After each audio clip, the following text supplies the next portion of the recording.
What is up, everybody? We got a nice little Gold Cup final recap coming for you, so don't go anywhere. What is up, everybody? Welcome to In Soccer We Trust. And guess what? I'm flying solo again today. I know you guys have gotten a little bit used to that over time, but that's okay. We're going to keep on keeping it moving. So first off, we're going to start with just a recap of what happened in the Gold Cup final, 88th minute goal.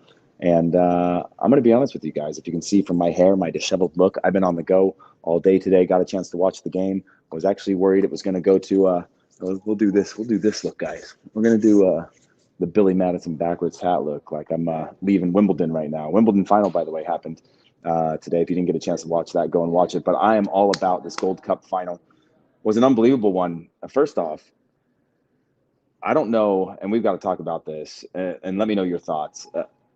Panama, are they an up-and-coming team to be reckoned with? Obviously, if we go back to World Cup qualifying, we had, a team that was actually on the verge of being a 1, 2, or 3 in World Cup qualifying, fell apart towards the end, had a chance to be the 4, and then as they backwards hat looks fly, thank you. But as they became the 4, Costa Rica stepped up and pushed them out. And so now you see this team that's been together for a while, and there is a value now you see in keeping that head coach together. So you look at this team and you look at the opportunity there, and I just start to think that, there's obviously something that could happen and be special with this group. The way that they came out, again, same as they did against the U.S., playing wide, high, spreading out the field, and it was pretty impressive. So I got to give credit to Panama. I got to give credit to Coach Christensen. It was an unbelievable performance from them. They had Mexico on the ropes a couple of times. Mexico had them on the ropes, but overall, it hurt me. It broke me to not see the U.S. in the final. But to see two teams go after each other and actually make it a good game. And again, it goes back to the Wimbledon final where if you watched it today, Alcaraz loses 6-1 in the first set. And in his speech after the game, he goes, obviously I was worried that all these people came to watch a good final and they were going to get a bad final. So I said I have to step my level up. Similarly, we got a good final in this one. Sold out crowd at SoFi Stadium. Mexico playing really well, scrappy, intense. Coco Carrasquilla from Panama being willing to get into the scrap. And we'll get into all that. But overall, just a really good final. It's a bit weird to cover a final that doesn't have the U.S. in it, as I mentioned. But I was pretty happy to see those teams, and I'm excited about just what the future holds for both of them and in the region. I was talking with my friend JJ during the game when we were watching it, saying how is this bad for credibility for CONCACAF if Panama goes on to win it? But if anybody watched that game, you would see the quality, the intensity, the pace of the game. Mexico trying to win the ball high up the field in transitional moments when Panama were vulnerable. When Panama would break that press and get on, they would get down into the goal. And so there was just sort of that cat and mouse game happening, and just, I think, a high level of tactical awareness on the field. The pace, the intensity, again, was so good. Obviously, some controversies. What did you guys think of the ref, by the way? I thought that was a interesting one in terms of some of the calls that he made, some of the non-calls. Obviously, the controversial moment where he gave the second yellow and then took it back, but it wasn't ever on review, and it wasn't about obviously VAR can't tell him that, and everybody's wondering sort of how that happened. I think it was the right thing to do to figure it out for the best. You don't want it to turn into an 11 versus 10. And then obviously there's been a lot of criticism of Jimenez in this tournament in terms of his ability to finish clinically and what he can do, and the typical stereotype that you get from what FMF fans think of their strikers, which is, they do it all at the club level, but that when it gets to the national team, they choke. And obviously we know it's a lot harder to do it at the international level. And he's had a couple goalkeepers in this tournament stand on his head. And it was weird because as it was getting to the 88th minute and Henry Martin was coming off of the field and he was disappointed, I thought, oh man, maybe this is a bad negative moment for them to have that sort of body language and that sort of attitude. But it ended up working out, and you have a player come on the field and you have somebody coming to prove themselves. And it was just an unbelievable finish. And obviously this now makes Mexico into their record extending 9th Gold Cup title with that 1-0 victory. But I was just happy overall that it was a top level game and the pace of the game was good. And we often see in finals, and you can say this about any level, not just about our region, especially not just about our region, but any final. It's two teams, they're tense, they come out guarded, one team sits back, the other one sits back, and you just don't see a lot of that bravery and that intensity and that willingness to take the game to it. But you could see from the very start, both Panama and Mexico thought they had a chance to win this game. Both teams had chances to win this game. And that's my favorite kind of final. You usually get that in semifinal outings. You get that in quarterfinal matchups. You get that sometimes in two-legged affairs in the second leg when the game sort of presents itself. But that one I thought was really, really impressive. And quite frankly, probably better than what the final would have been if the U.S. was in it, just in terms of the rhythm, the technique, the quality, the willingness to go after each other. I just thought was a really positive match. And so I got to say that when I think about just how this game played out, just one to be happy with, and also for the region. I think it's a great thing for the region, just in terms of, you know, more teams being good. And when I think about it, when I go back to the start of this tournament, I think about when we propped up our favorites. We talked Mexico, we talked the U.S., we gave Costa Rica a little bit of respect, but not really saying that they were going to do anything in this tournament. We propped up Jamaica, and Panama quietly had a chip on their shoulder, and they took every step of the way to prove themselves to get to a final. I don't think Panama got to that final by luck. I don't think Panama could have won that final by luck. They won it because their collective unit, their pressing game, their mentality, their fighting spirit, that teamwork type of thing. They've dipped into something that I think is unique and special. And I had a few opportunities. That's what it was like to always play for the U.S. men's national team. Was always that was the entry point. Was like you had this camaraderie, this brotherhood, this thing when you came together, greater than the sum of your parts. And I think Panama are tapping into that right now. Obviously, talking very much about Panama, but I don't want to downplay the ultimate champions, Mexico. And when you look at them versus the Mexico we saw against the U.S., it was a completely different performance, a completely different type of team, a completely different type of confidence. And I'm curious if they're going to keep Lamborghini for this upcoming thing. I've talked to a lot of people, including some FMF scouts, who said, well, if they do, it's not going to be because of winning the Gold Cup. That's not the qualification to keeping a job anymore, right? With a job comes the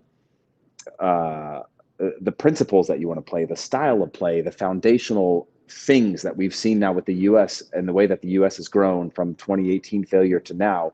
Mexico hasn't had that same failure, but they had a disappointing World Cup. They had then obviously, you know, the U.S. sort of dominating, then Canada winning World Cup qualifying. And I think it's in a down moment for them that whoever it is has to come with a philosophy and a belief and a long-term plan beyond just winning today and winning tomorrow. So, but overall, I thought it was an unbelievable match. Producer Lisa, if you could throw up the lineups, at least of one of these teams, and we'll go through all of them. I mean, what did you guys think of this lineup? Obviously, Memo Ochoa continuing to be sort of the king of the Gold Cup, continuing to play big matches. Henry Martin, I know that there's obviously a lot of criticism of Antuna and what he's brought to the team. He had a few chances within the game in terms of can he strike the ball with his right foot, got the ball on his left foot a couple times. Not super clinical or at the level that I think we had hoped that we would see him at this point in his development. But overall, this team fought together. And yes, it's the closest thing they've got to their of a lot of these teams to their A team. Well, Panama has their A team too, but when I think about the U.S. and Mexico, but overall, this is a huge moment for them, and you've got to go out and you win these tournaments. We thought the U.S. was a win or bust. They failed at this one. Mexico took it to the very end. It doesn't matter when you score. They could have lost that game, but somehow they managed to find a way.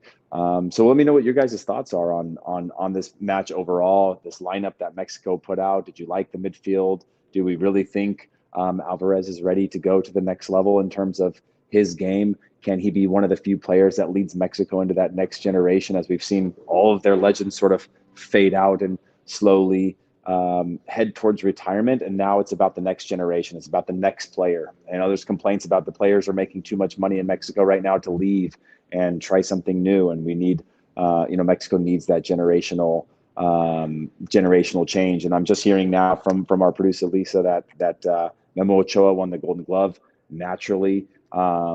He's also become the player with the most Gold Cup titles in history. I was at somewhere near the end of the game when they had mentioned how many matches he had played in the Gold Cup, but it was something ridiculous. And he had only lost like one game or something like that in his entire time. So a pretty unbelievable run of games. And he's had to do it also with different teams. You don't always have your A team and you have multi-tournament summer. So, and yeah, 25th game for Mexico in the Gold Cup, which broke the appearance record. So unbelievable one for him. Congratulations to him. And I hope that, he's obviously an inspiration for the next generation of players, and that Mexico starts to have, we got a little Jesus saying that Sanchez should have started over Roma. That's a decent shout. Who else do you think should have started in this one? Obviously, we know who went on to get the match winner. Do we think that Jimenez should have been starting over Henry Martin? I thought Henry Martin was actually pretty serviceable, had that big goal moment that was taken back that I thought was going to ultimately be the winner. So I thought he was busy in that one, didn't get that one, looked disappointed when he came off. But overall, I thought just a really good performance. And again, we have Ozzy Torres saying Carrasquilla man of the match despite the loss. Look, I had been covering Coco Carrasquilla this year, covered a couple Houston Dynamo games, and I had it once when he was with the national team and then once when he was back, and he just is so good. And sometimes, even for me, when I think about players, I don't give them the credit they deserve until you see them on the international stage. And when you see his performance in this tournament, obviously he's going to be, I hope, Gold Cup best 11. I think he's going to be, one of the best players, looked at it as one of the best players in this tournament, and just an unbelievable team. And then when you look across the board, when we're looking at the starting lineup, for those of you that are watching this live in a video format, when you think about Coco Carrasquilla, Barcenas, Ismael Diaz was unbelievable, again, of just being industrious, of doing a lot of the hard work, of running at players, of just making Mexico uncomfortable. And then when I think about Quintero, when I think about Godoy, when I think about Andrade, Eric Davis, even, just those are all names that we've seen. And we've seen with Panama was very much about like sort of wearing them down. I thought Mexico, especially in the end of the first half, started to find a rhythm and just really lean on them and not take advantage of it. And I thought, okay, this might play into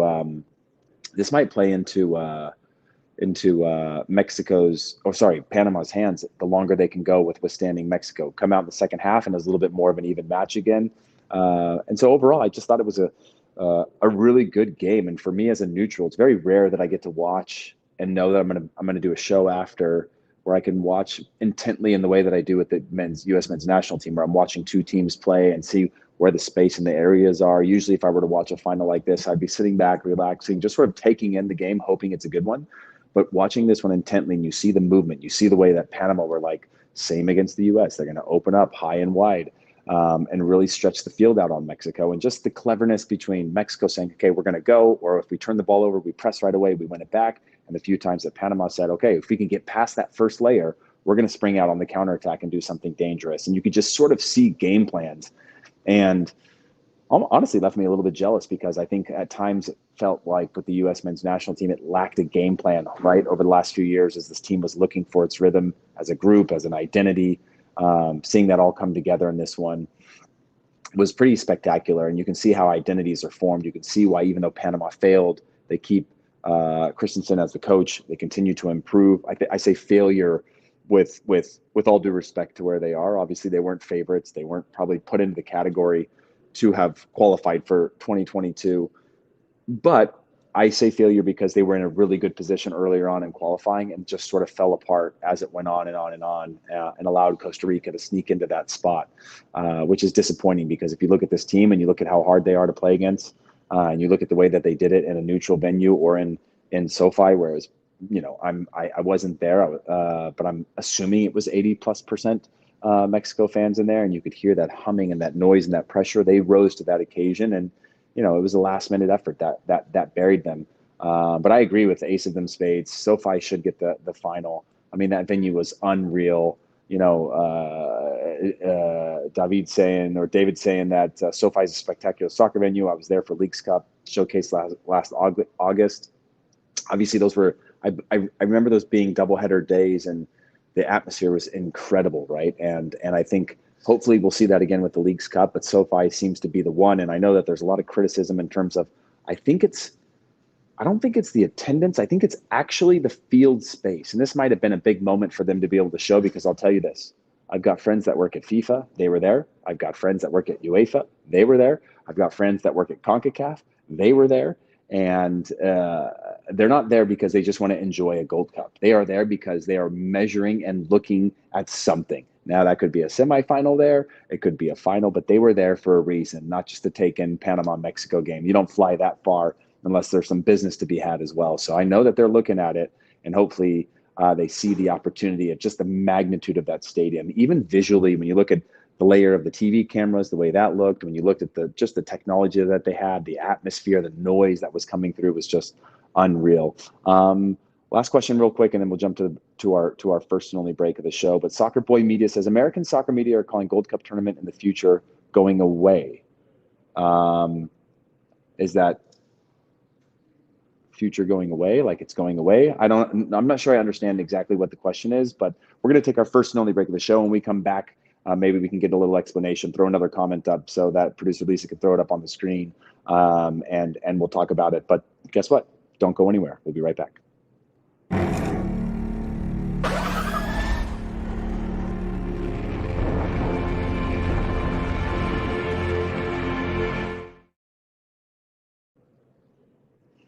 Oh, what is up, everybody? I'm back. And if you're wondering why I keep going through these different highs and lows of my voice, is because I'm in the airport now. I had booked an extra hotel room tonight to be able to get to my flight and see the show, but the game started late, and then you had the halftime presentation with the Lionel Messi thing, which we're going to talk about. And obviously that wasn't necessarily on the show, but there was some throwing to that and some previewing of that. And so it just made for a long day, and I was worried these teams aren't going to score. They've had plenty of chances. It's going to go to penalties. I wanted to make sure that I could be in a place where I could catch my flight, but also be able to talk to you guys and say how I feel and give you my recap on this game. But actually, let's talk a little bit about the Messi experience. You know, all came together so quick with Major League Soccer. And as I've talked to people from Apple TV, as I've talked to people from the league, it's been all hands on deck for the last month. And what I saw in that one was an incredible show, right? And Miami loves a show. And of course, the rain is coming down. And I don't know if any of you guys had to watch the presentation, but I'm pretty sure you can catch that probably replay anywhere on the internet by now. But first they announced Sergio Busquets, and then Jorge Mas made this big speech to everybody. David Beckham spoke to the crowd, but it was a sellout crowd, and it was an unbelievable atmosphere in there. And then Messi came out, and all the families came out. And I didn't get a chance to watch the whole thing from start to finish, but I did get a chance to see some of the details of it, skipping through it while I was getting ready for the second half of the game. It was obviously almost an hour-long presentation. So overall, I thought it was just pretty cool to see, right? We've seen it before in the past. Remember all the fail videos of players that sign at Barcelona and go out and can't juggle and things like that. There was none of that this time. It was just more of like walking a catwalk out onto the thing. But what it's done now, and we'll talk about it in an upcoming show, is how much it's changed everything throughout the year, from like adding sideline reporters to their matches, to having people at training at their matches throughout the week to cover it, to having, and those people already existed, but I think within the Apple ecosystem, there's just like this shifting of now we've got to talk about how do we change the scheduling so that everybody like me can make sure that if I'm watching a game on the East Coast time zone, 7:30 p.m., I don't want to miss that one, and I don't have to choose between that and my team. And so it's just really changing the way I think people think about this. And overall, it's just an unbelievably massive opportunity for the league. And there was a question there, Lisa, if you could throw that question right back up that was on the screen about his impact. Jose asks, how will Messi impact MLS? How long is his contract? I believe his contract is 18 months. No, sorry. It is through June of 2026, if I understand that correctly. So that would be 2.5 years, right? 23, 24, 25, 26, 3 years? 3 years through June of 26. So that'd be a 3-year contract.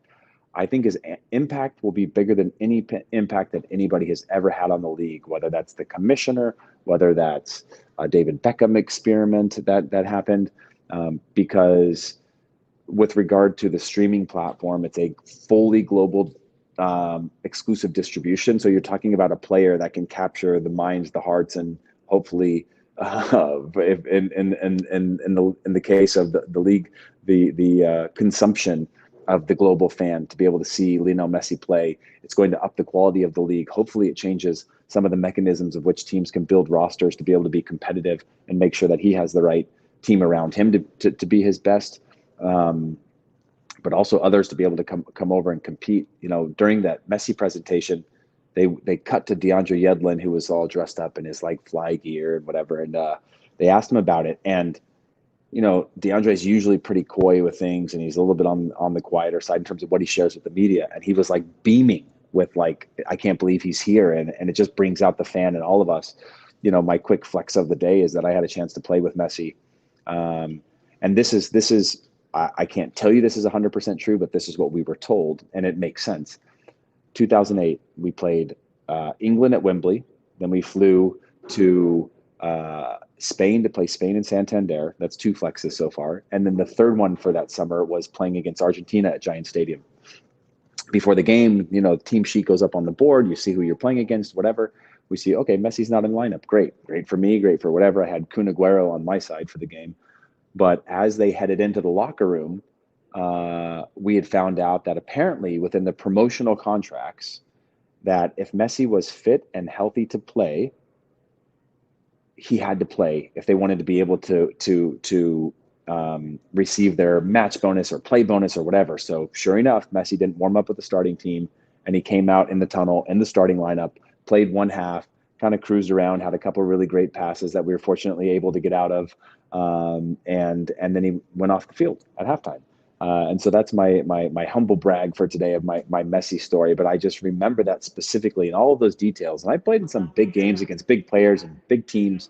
But when you come across somebody who's generational that you don't know if you'll ever see again, you recognize the opportunity. And every player that gets a chance to play against Messi isn't looking at it like, yeah, but he's 36 now or whatever. I mean, Messi is literally the best player in the world as of last year. And so I think every player is going to look at it as a rare opportunity to play against them. And sometimes I know you hear Jimmy Conrad reference friendly matches that he played in, right? Where he played against Real Madrid when he was an MLS player. Even though it's a friendly, being able to be that close or amongst the best players in the world. And Jimmy played in the World Cup, but if you hear his admiration for the player, being close to them, seeing the way that they train, seeing the way that they move, seeing the way that they play, the speed that they play, even for us who have a chance to compete against them, there's a respect and admiration. So I think his impact will be felt forever for the future of the league. And I know there's a lot of questions. Yeah, but is he going to play on turf? Is he going to play the full season? Can he be healthy? Is his team going to be any good? I think they're 19 points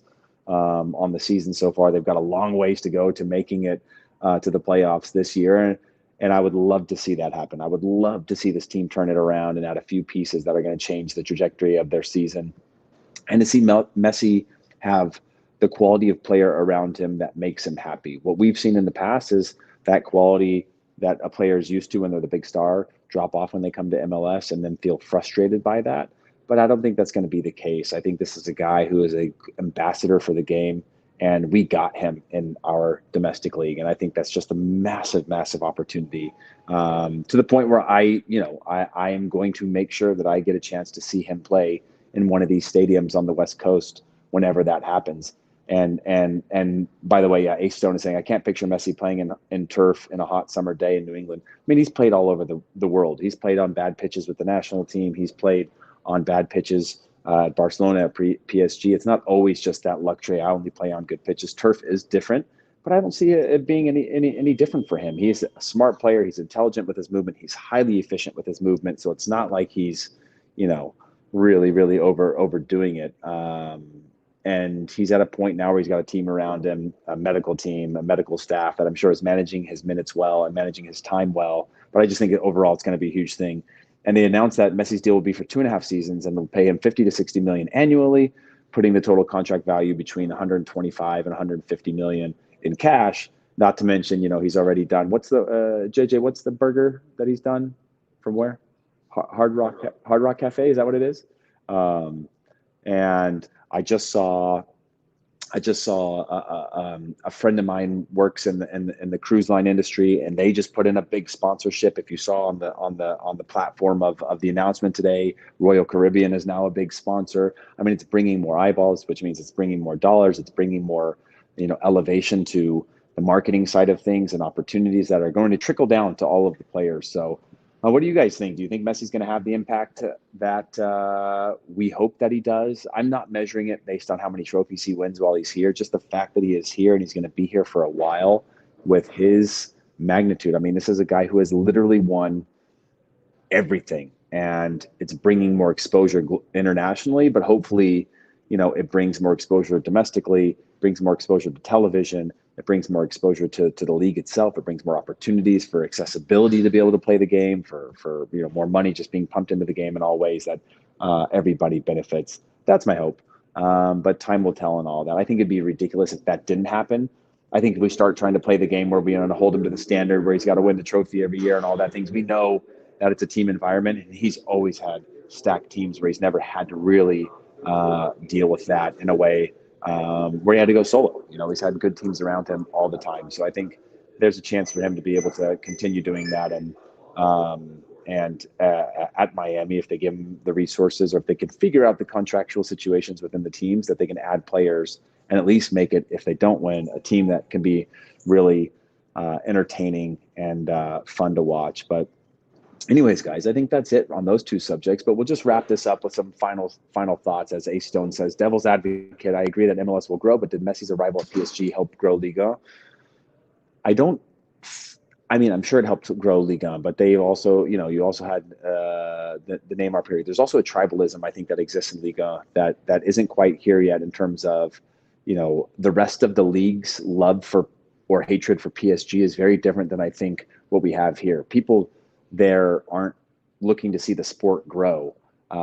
It definitely helped media dollars. It definitely helped, grow in all the financial ways. But what I would say is that that's different in the sense that, I want to watch Messi play because he's playing within the league now. I'm sure that the media dollars grew because people might hate PSG, but they were wanting to watch PSG play because they played entertaining, because they would win championships. And maybe they watched them play because they hated everything about them, that they were trying to buy trophies and things like that. So overall, I think it gives you plenty of reason to support and be behind it. Now, I think this is just two different generations, two different eras, two different leagues, two different histories, and what we have now with the Latino population in the U.S., the Hispanic population that exists across the U.S., the global Hispanic population. Maybe you didn't feel Liga as much, but I can certainly tell you it grew the media value across the world. And I think that's a big thing for us as we continue to try to, grow the league and do everything in the right way. Jose 23 the GOAT says, I feel he will see the potential the U.S. has, and this Apple deal might allow him to own a percentage of an MLS team. Oh, yeah. When I said 125 to 150 in cash, that is probably the entry point to what he will get out of this, right? We've already seen him signing marketing deals. We've already seen him doing all these endorsement deals. I'm sure there's plenty of ownership mechanisms. I'm sure there's equity or shares that will vest over time with Apple. I'm sure it has every single mechanism that if he helps and he does and he pulls his weight or he puts certain things on his back, he's going to benefit for them for sure. Let's not forget, this is a guy that turned down a couple $1 billion, or what I heard was $3 billion by the time that he said no to the league itself, or to going to Saudi Arabia. Sorry. But guys, unless there's any final thoughts, I think that's it for me. Thank you, Osmar, Heath the Trooper. I've still got plenty of time left to go before I got to go and catch my flight, but I'm glad I was able to connect with you guys, get on here, have a conversation. I appreciate all of you, myself, Jimmy, Charlie, producer Lisa, producer Des, producer Alex, everybody that's been part of this Gold Cup run. Obviously, actually not just the Gold Cup run, the Nations League run, the Gold Cup run, and then every single week that we're in this week in and week out has been an unbelievable experience. You guys continue to tune in. You continue to listen to the podcast. You continue to join the live show. You continue to push our narrative. We see you guys at stadiums now. You share the love. It's been fantastic. And by the way, Attacking Third, producer Lisa, who is producing today, is going to be launching Attacking Third, I believe, tomorrow on the Glossa Network. So make sure you tune into that Monday, Wednesday, and Friday at 4 p.m. for World Cup coverage. And hopefully our women go on to win the back-to-back-to-back in the most unbelievable of ways. But you can get all of that coverage there. Get your social currency by joining in on that. Could be the fifth with a three-peat. 3 in a row would be unbelievable. But yeah, get all your up-to-date news on the World Cup from them.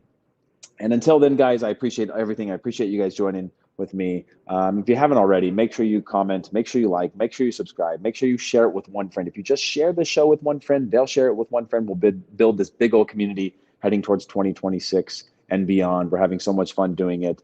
And also, if you listen to this in audio form, leave a rating, leave a review. 5 stars is always great. And I appreciate all of you. And until Friday, I believe, where it'll be Jimmy, myself, and hopefully Charlie Chuckwagon Davies doing a recap of everything, and also maybe a preview looking towards the Women's World Cup. We will catch you then. So again, no show tomorrow like our normal Monday. Probably not a show on Thursday because Jimmy's heading off to Australia and Chuck's on the road and I'm on the road. So we're trying to figure this whole thing out with MLS All-Star. But we will be back with our regular crew on Friday and get back into our rhythm of doing things again. But we had just a week of travel with MLS All-Star. Jimmy's on the road. So until we see you guys, it'll be on Friday again. Peace out and be safe. See ya.